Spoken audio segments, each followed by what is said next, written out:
Kakak Saka Tatal yakin adiknya korban salah tangkap dipaksa ngaku. Keyakinan Jaka, kakak dari Saka Tatal, 23, terpidana kasus pembunuhan Vina Cirebon, jika sang adik bukanlah seorang pembunuh sangat kuat.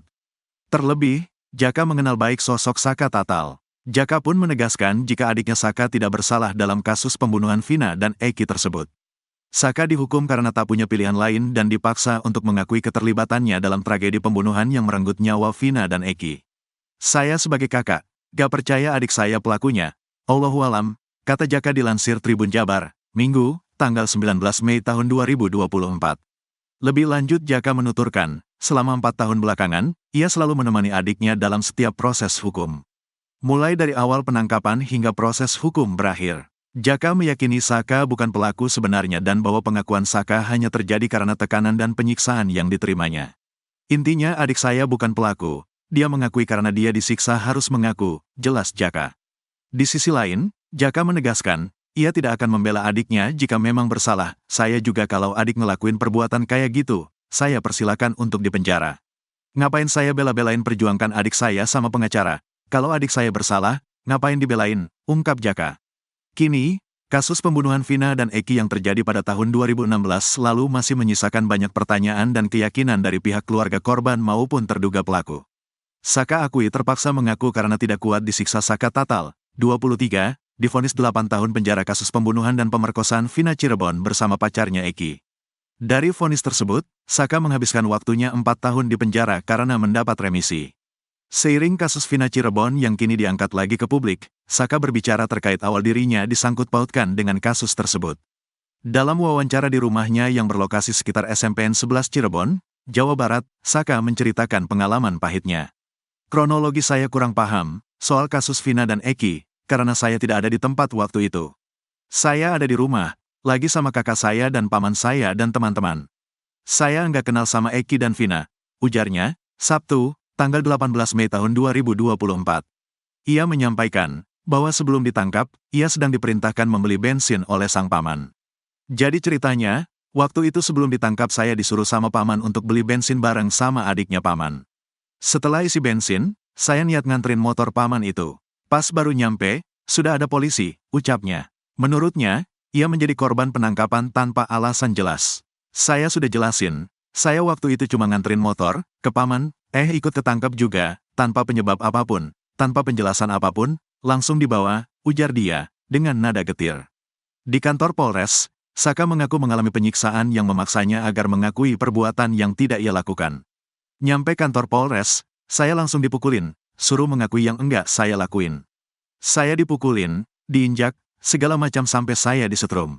Yang mukulnya pokoknya anggota polisi, cuma enggak tahu namanya. Karena enggak kuat dari siksaan, saya akhirnya mengaku juga, terpaksa, enggak kuat lagi, katanya.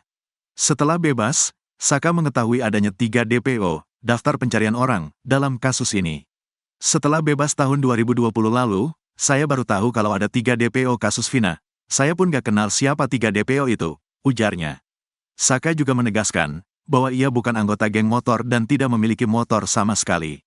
Saya itu intinya enggak ikutan geng motor, saya enggak punya motor sama sekali, ucap pemuda 15 tahun kala kejadian itu. Melalui kisah ini, Saka berharap dapat memulihkan nama baiknya. Dengan kejadian ini, saya pengen nama baik saya bagus lagi, seperti dulu lagi, karena saya sekarang susah nyari kerja, seharusnya saya bisa sekolah, kerja jadi malah kayak gini, ujar dia, dengan harapan yang besar. Sekadar diketahui, Saka menjadi salah satu dari 8 orang yang ditangkap dalam kasus pembunuhan dan pemerkosaan Vina dan pacarnya Eki tahun 2016 lalu. Saat peristiwa itu terjadi, Saka satu-satunya tersangka yang masih berusia di bawah umur. Sehingga, saat itu Saka divonis 8 tahun penjara. Namun, karena mendapatkan remisi dan keringanan lainnya, Saka hanya menjalani hukuman sekira 4 tahun. Adapun, 7 terpidana lainnya tervonis hukuman penjara seumur hidup. Mereka adalah Eko Ramdhani bin Qasim, Hadi Saputra Kasana, Jaya bin Sabdul, Eka Sandi bin Muran, Supriyanto bin Sutadi, Sudirman, dan Rivaldi Aditya Wardana alias Ucil.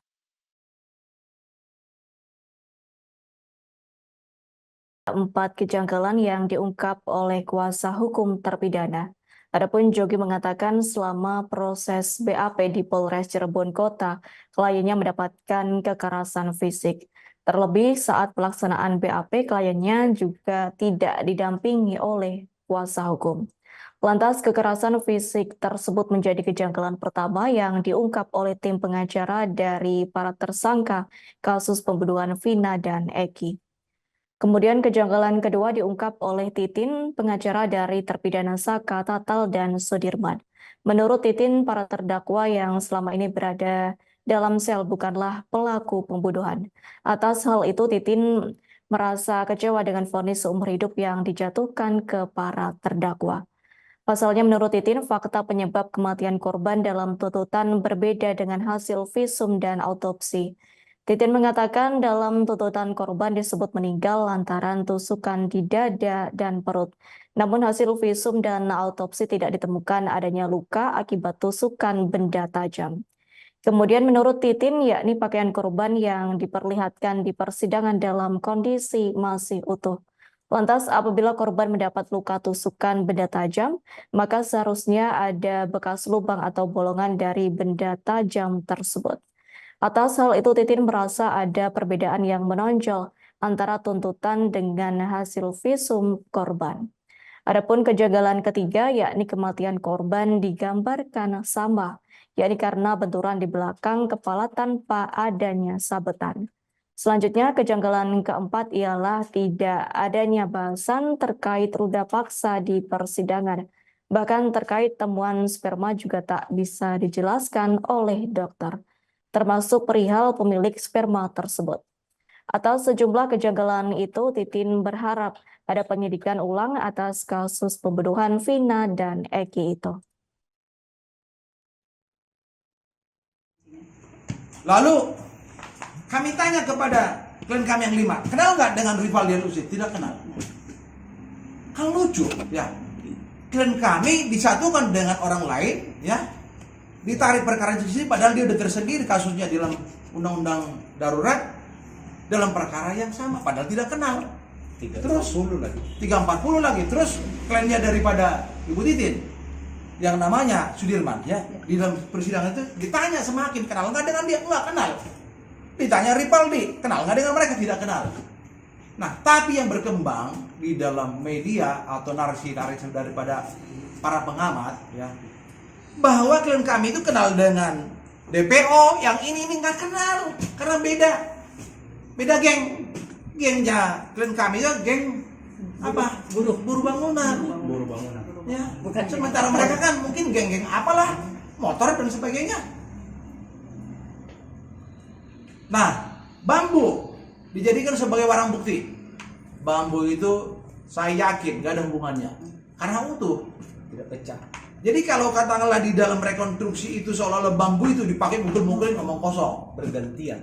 Terus lalu ada batu kan? Batu kalau namanya dipakai untuk mukul kepala orang, ya pasti ada darah retak. Gak ada darah. Makanya begini, pada saat Polda Jabar memberitahukan kepada kami akan dilakukan rekonstruksi, oke, kami hadir. Tetapi ibu-ibu, ya, ditambah juga ada tim saya seorang wanita, udah ketakutan. Ya. Ancamannya Pak? Ancamannya itu, ya, pokoknya, ya, kami jangan mau hadir dalam persidangan. Pihak mana yang mengancam? Ada kelompok-kelompok tertentu yang tahu, kami tidak tahu siapa yang menggerakkan. Sampai setiap saya dari Bandung aja, agar mobil saya jangan disimpan di pinggir jalan. Itu ya. Sampai kami menyimpan mobil itu di dalam arena apa? Pengadilan. Karena ada warning. Ya. Saya sebagai, mohon maaf nih, ya. Ya. Saya juga pernah ada di lingkungannya Tribrata, ya. Tidak perlu saya jelaskan. Saya katakan, gak usah takut, ya, gak usah takut. Dan kehadiran rekan-rekan polisi yang ada di sana ada juga yang baik. Pelaku kasus Vina Cirebon, Saka Tatal 23 tahun akhirnya angkat bicara setelah dibebaskan dari penjara. Saka mengaku bahwa dirinya adalah korban salah tangkap. Pasalnya, Saka Tatal bercerita bahwa ia tidak tahu kronologi pembunuhan Vina dan Eki yang terjadi pada 27 Agustus 2016 lalu. Namun, ia menjadi salah satu pelaku yang ditangkap atas kasus pembunuhan Vina dan Eki. Untuk itu, Saka Tatal yang sudah dipenjara selama bertahun-tahun kini buka suara dan mengungkap fakta versi dirinya, termasuk menceritakan momen saat ia diintimidasi mengakui perbuatan yang tak pernah dilakukannya. Cerita tersebut disampaikan Saka Tatal dalam wawancara bersama awak media pada Sabtu 18 Mei 2024 kemarin. Didampingi pengacaranya, Saka Tatal menjawab pertanyaan dari awak media soal kasus Vina Cirebon. Saka mengaku tak kenal sama sekali dengan Vina dan Eki. Saat kejadian, Saka mengaku sedang berada di rumah pamannya. Karena gemetar saat dicecar pertanyaan, pengacara Saka, Titin, langsung mengambil alih pertanyaan-pertanyaan tersebut. Titin mengatakan bahwa kliennya masih trauma dengan pertanyaan yang dilemparkan soal kasus Vina. Saka juga masih teringat dengan momen mengerikan saat dirinya ditangkap. Padahal di malam Vina dan Eki dibunuh, Saka mengaku tidak berada di TKP melainkan di rumah. Lantaran hal tersebut, Saka Tatal mengaku kaget saat ia tiba-tiba ditangkap pihak kepolisian. Saka menyebut sebelum ia ditangkap, ia sedang mengembalikan sepeda motor milik pamannya. Tak disangka di rumah pamannya sudah ada polisi. Saka pun akhirnya ikut diamankan atas kasus Vina. Saat di kantor polisi, Saka Tatal mengurai momen mengerikan dalam hidupnya. Saka menyinggung perlakuan penyidik kepadanya yang mengaku disiksa polisi lantaran disuruh mengakui apa yang bukan ia lakukan. Hingga akhirnya Saka Tatal pun secara terpaksa mengakui apa yang bukan dilakukannya. Pengacara Saka, Titin, menyebut kasus Vina Cirebon dapat kembali diselidiki ulang.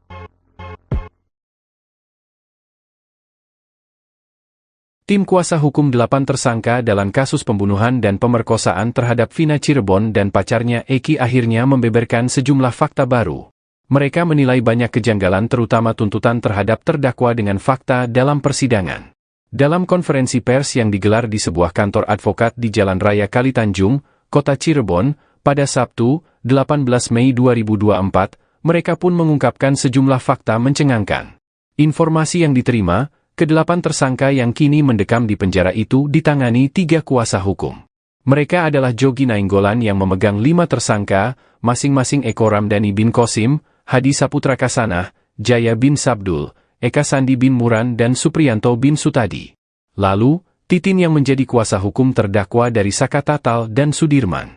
Kemudian, tersangka Rivaldi Aditya Wardana bin Asep Kusnadi alias Ucil menunjuk Wiwit Widyaningsih dan Shindi sebagai kuasa hukumnya. Ketiga kuasa hukum tersebut mengawal para tersangka sejak bulan Januari 2017 hingga selesai persidangan.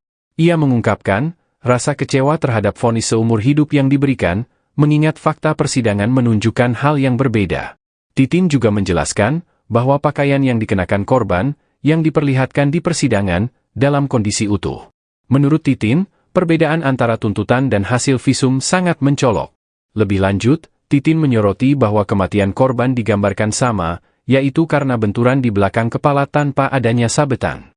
Titin menambahkan, dalam persidangan juga tidak pernah dibahas soal pemerkosaan. Dengan banyaknya kejanggalan itu, konferensi pers para kuasa hukum tersangka ini menyoroti kejanggalan dalam proses hukum yang sedang berlangsung.